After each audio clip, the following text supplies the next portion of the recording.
ভোরে উঠে আমরা রওনা করি যাত্রাবাড়ির দিকে। সুমন ভাই, আমরা এখনো ভুল করতে যাচ্ছিলাম, কিন্তু তা টের পেয়েছি 2 দিন পর। এই 2 দিন পর আমার চোখ থেকে রক্ত বের হতে শুরু করে। আসুন জেনে নেই কোন ভুলটা করেছিলাম। কবিরাজের বাড়িতে যাই আমরা। যাত্রাবাড়ির কোনো একটা ফ্ল্যাটে তার বাসা। আমাদের উপস্থিতি দেখে সেই কবিরাজের একজন লোক এসে বলে, রোগীকে। উনার কথায় আমি একটু সামনে এগিয়ে দাঁড়াই। লোকটা বলে, রোগী আসুন আমার সাথে, বাকিরা এখানেই দাঁড়ান। ড্রয়িং রুমে কয়েকটা সোফা আছে।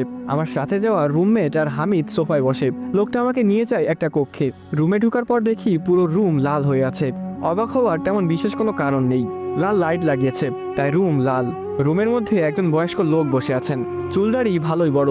ওনার সামনে একটা ছোট বক্স আছে, বক্সের উপর কিছু কাগজের টুকরো। সেই টুকরোয় তিনি কিছু লিখছেন। আমি যতটুকু বুঝলাম, এসবে ব্ল্যাক ম্যাজিক করার ক্ষেত্রে বিভিন্ন তাবিজ লেখা হয়। যে লোক আমাকে নিয়ে আসে সে ওই কবিরাজের সামনে আমাকে বসতে বলে। আমি বসি। এরপর লোকটা দরজা খুলে চলে যায়। আমার কিছুটা ভয় ভয় অনুভব হচ্ছিল তখন। কবিরাজ আমার উদ্দেশ্যে বলে, তোমার সমস্যা কি বলো আমাকে। আমি কবিরাজকে সত্যি সত্যি সবটা বলেছি। উনি আমার কথা শুনে বক্সের উপরে একটা পাত্র রাখে। পাত্রের ভিতরে জেলি জাতীয় কিছু আছে। এরপর উনি আমার চোখের দিকে তাকিয়ে ওনার হাতটা উপরে তোলে। সাথে সাথে হাওয়ায় ভেসে একটা তসবি উনার হাতে উড়ে চলে আসে। উনি তসবি খপ করে ধরে আরবিতে কিছু উচ্চারণ করে যাচ্ছিলেন। আমি পুরোপুরি হতবাক। হাতের ইশারায় উনি কি তসবি ভাসিয়ে আনলো, নাকি রুমে থাকা কোনো জিন তার হাতে তসবি ছুড়ে দিয়েছে? আমার ভাবনার মাঝে কবিরাজ আমাকে বলে, হ্যাঁ, সেই বই নষ্ট করা যাবে, তবে 25,000 টাকা লাগবে। এখন দিবে 5,000, বাকি 20,000 কাজের পরে। আমি উনার কথায় রাজি হয়ে যাই। তিনি আমার নাম, আমার বাবার নাম, আমার মায়ের নাম একটা কাগজে লেখেন। এরপর একটা কাগজে কি সব লিখে একটা তাবিজের মধ্যে ঢুকালেন। এরপর একটা মোমবাতির গলে যাওয়া অংশ তাবিজের মুখে ঢেলে দেয়। তাবিজের মুখ বন্ধ করে দেয়। তাবিজটা ওনার সামনে থাকা বক্সে রেখে তিনি আমাকে বলেন, এই তাবিজ কাইতন দিয়ে তোমার কোমরে বেঁধে দিবে, ইনশাআল্লাহ তোমার কোনো ক্ষতি হবে না।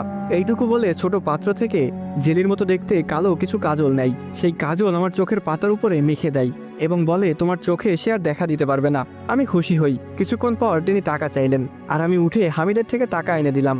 কবিরাজের বাড়ি থেকে আসতে আসতে বিকাল হয়ে যায়।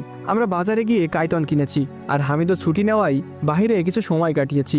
বাসায় এসে যখন আমি ফ্রেশ হতে যাই, বাথরুমের দরজা খুলতেই দেখি গত রাতের সেই অভয় উল্টো দিকে মুখ করে দাঁড়িয়ে আছে। আমি কিছু বুঝে ওঠার আগেই সে ভেন্টিলেটর দিয়ে বাইরে চলে যায়। চোখের পলক ফেলার আগেই এটি ঘটেছে।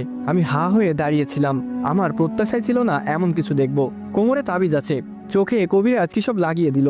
ওনার কথা মতো চোখে দেখাও দিবে না। তবে আমি দেখলাম কিভাবে? ওয়াশরুমে না গিয়ে আমি চলে আসি। হামিদকে সবটা শেয়ার করার পর হামিদ কিছুক্ষণ ভাবনা করে।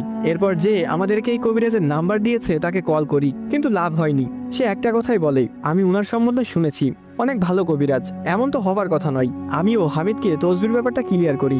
ওনার কাছে আসলেই অলৌকিক ক্ষমতা আছে। হামিদকে এটা বুঝাই।